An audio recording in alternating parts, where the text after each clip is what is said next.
qui a été témoin de plusieurs événements, tant dans la vie de chacun de nous que dans celle de notre nation. 2019 a été l'année de la première alternance pacifique au sommet de l'État depuis notre indépendance. Nous avons, à travers les dernières élections, contredit tous les prophètes de malheur et prouvé au monde entier notre capacité à faire triompher l'intérêt général, et ce, grâce au patriotisme de notre peuple. Nous avons ainsi brisé cette spirale où le vainqueur gagne tout et le perdant perd tout. Nous avons appris à gagner ensemble. Je tiens ici à féliciter les uns et les autres pour l'amour de la patrie éprouvée et pour avoir fait grandir notre démocratie. Mes chers compatriotes, l'aube de la nouvelle année nous trouvera encore engagés sur le front à Beni, Butembo, dans le nord Kivu, dans les hauts et moyens plateaux de Minembwe, au sud Kivu, et dans quelques contrées du pays contre les forces négatives, terroristes et groupes armés qui s'érigent en obstacle pour le retour effectif de la paix sur l'ensemble du territoire national. Comme je l'avais dit dans mon discours d'investiture et répété à maintes reprises, la conquête de la paix sur l'ensemble du territoire national par l'éradication de l'insécurité constitue et va constituer ma première priorité jusqu'au rétablissement effectif de la paix totale dans notre pays. Car sans la paix et la sécurité, notre population ne pourra pleinement contribuer au développement de notre pays, ce don de Dieu. Ce pays magnifique, grand comme l'Europe occidentale, avec une population de plus de 80 millions d'habitants, déterminés à prendre leur destin en main, avec les ressources naturelles innombrables et inégalées. Croyez-moi, ensemble, avec foi en Dieu, déterminés, regardant dans la même direction, nous allons vaincre la pauvreté. Mes chers compatriotes, au moment où je tiens ce discours, plusieurs d'entre nous, conformément à leur serment de servir le pays sous le drapeau, sont engagés dans la défense de la nation au péril de leur vie. Par devoir, ils ne peuvent communier avec les membres de leur famille. La patrie leur restera reconnaissante. Mes pensées vont également à ceux de nos compatriotes qui ont perdu leurs proches.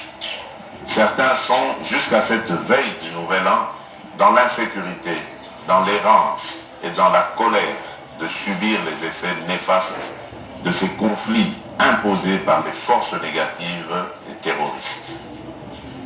La République ne les abandonnera jamais. Nous allons continuer à engager la lutte contre ces forces du mal jusque dans leur dernier retranchement. Mes pensées vont enfin aux victimes de nombreux accidents aériens, routiers, ferroviaires, fluviaux ou lacustres, des inondations dues aux pluies diluviennes qui ont causé la mort de certains de nos compatriotes à Kinshasa et dans certaines provinces de la République, laissant derrière elles de nombreuses familles sans abri. J'aimerais leur dire notre solidarité et notre compassion. Mes chers compatriotes, l'année qui s'achève est une année qui nous a permis de refaire le diagnostic de la situation globale du pays en étant aux commandes. Elle a été témoin de l'installation effective des nouvelles institutions, tant au niveau national qu'au provincial.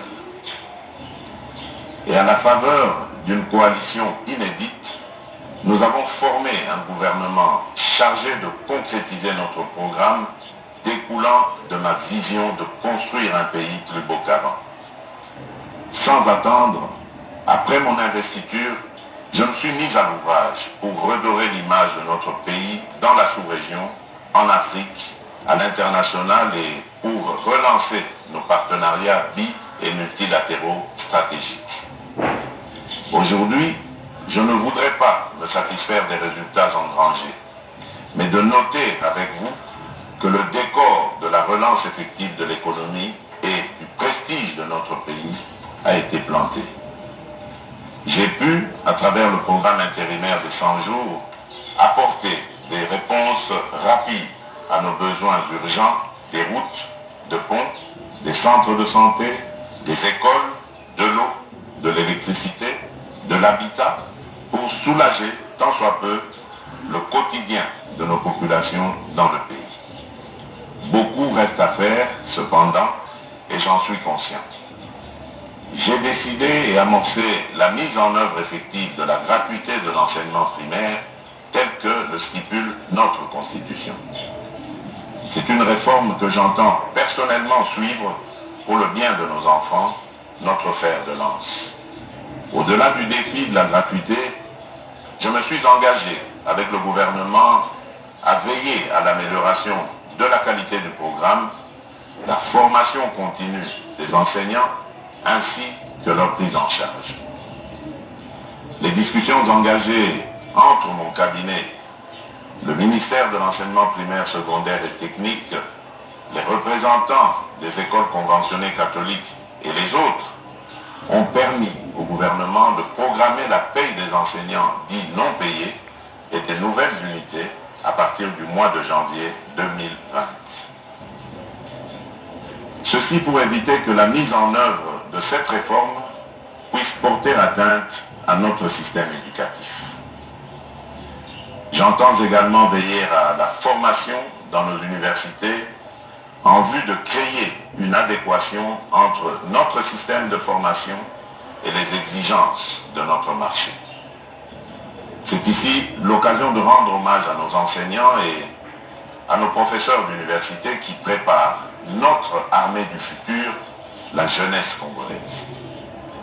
Je sais que leurs conditions, tant sur le plan du travail que du social, ne sont pas les meilleures. Nous y apporterons des solutions idoines à l'issue des états généraux de l'enseignement universitaire et supérieur que j'entends convoquer au cours de cette année qui vient. Je remercie aussi les parents qui ne cessent de consentir des sacrifices pour une meilleure formation de nos enfants. Mes chers compatriotes, notre pays célébrera en 2020 ses 60 ans d'indépendance. L'occasion me semble bien appropriée pour nous interroger, revisiter le chemin parcouru et envisager des perspectives meilleures. Au regard de l'état des lieux actuel, il me paraît urgent de nous remettre en question sur le modèle de la nation que nous voulons construire. Nos pères de l'indépendance ont toujours rêvé de construire une puissance économique au cœur de l'Afrique, assise sur des valeurs d'amour, de tolérance et de partage. J'invite chacun de nous à réfléchir et à apporter sa réponse dans la concrétisation de ce rêve. C'est ainsi que j'ai décrété 2020 l'année de l'action. Le mot action définit au mieux le leadership que j'imprime depuis mon arrivée à la tête de notre pays. Car sans elle, nos discours politiques seraient dépourvus de tout sens. J'entends instaurer un nouveau système de gouvernance dans notre pays. Et dans cette œuvre commune de reconstruction, nous devons travailler de manière à éviter le piège de la routine. Nous devons être constamment en recherche de solutions innovantes et rapides pour répondre à nos priorités. C'est ce que j'entends par le changement. Mes chers compatriotes, le moment est venu de cesser les hommages aux potentialités et convoquer l'action transformatrice pour répondre efficacement aux multiples besoins de notre population, de l'Afrique et du monde. Car notre pays représente plusieurs réponses aux défis de l'humanité. Dans ce cadre, dans un esprit de cohésion nationale, avec l'implication de toutes les institutions, chacune dans ses prérogatives et à l'accompagnement de notre peuple, nous parviendrons à relever ces défis et à léguer à la postérité un pays compétitif. J'attends du gouvernement des mesures d'application pour la mise en œuvre effective des actions abordées dans mon discours sur l'état de la nation, prononcé le 14 décembre dernier devant les deux chambres du Parlement réunies en congrès. À ce propos, j'ai instruit la transmission du Premier ministre du tableau de bord reprenant toutes ces actions pour leur réalisation. Je n'ai pas besoin de rappeler ici que ces actions constituent des réformes profondes que j'entends réaliser dans les différents secteurs de la vie nationale. Toutes ces actions ne peuvent réussir sans un changement profond de mentalité. Ceci exige un engagement personnel et collectif dans la poursuite de l'intérêt général. Aucun pas décisif ne peut s'accomplir sans sacrifice. Nous devons apprendre à renoncer aux satisfactions immédiates pour des réponses pérennes et durables. Mes chers compatriotes, en tant que votre capitaine dans ce défi pour la reconstruction, je vais m'assurer de créer les conditions pour que chacun de vous puisse, avec son talent et dans sa sphère de compétences, jouer activement son rôle. À intervalles réguliers, je ferai des évaluations de l'action du gouvernement pour m'assurer de l'atteinte des objectifs décrits dans le tableau de bord vous présenté. Des sanctions positives et négatives s'ensuivront. Dans ce cadre, le Parlement et la justice sont invités, chacun en ce qui le concerne, à user de leurs prérogatives respectives sans entrave aucune. Ils peuvent compter sur nous. La redevabilité sera un critère clé de l'appréciation de l'action des membres du gouvernement et des mandataires publics. L'efficacité devra être le leitmotiv de leur action.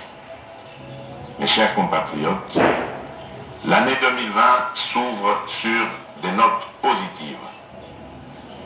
La bonne gestion du programme intérimaire des 100 jours, financé sur fonds propres, la gestion rigoureuse des finances publiques et la bonne tenue du cadre macroéconomique nous ont permis d'obtenir un satisfecit du Fonds monétaire international avec à la clé un programme de référence de 6 mois assorti d'une facilité rapide de crédit, FRC, de 368 millions de dollars américains.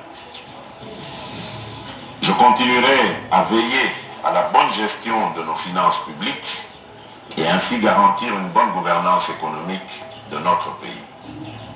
Mes chers compatriotes, les projets élaborés par notre gouvernement, les engagements pris par nos partenaires nous permettront d'améliorer les conditions de vie de nos populations et à donner du travail à nos jeunes. La paix sera restaurée dans l'Est et dans toutes les parties du territoire national. La stratégie mise en place conduira sans conteste à ce résultat, j'en suis fermement convaincu. Je crois au génie congolais. Je crois en notre capacité à construire un pays qui nous reflète, un pays qui nous ressemble dans ce que nous caressons de plus beau comme rêve.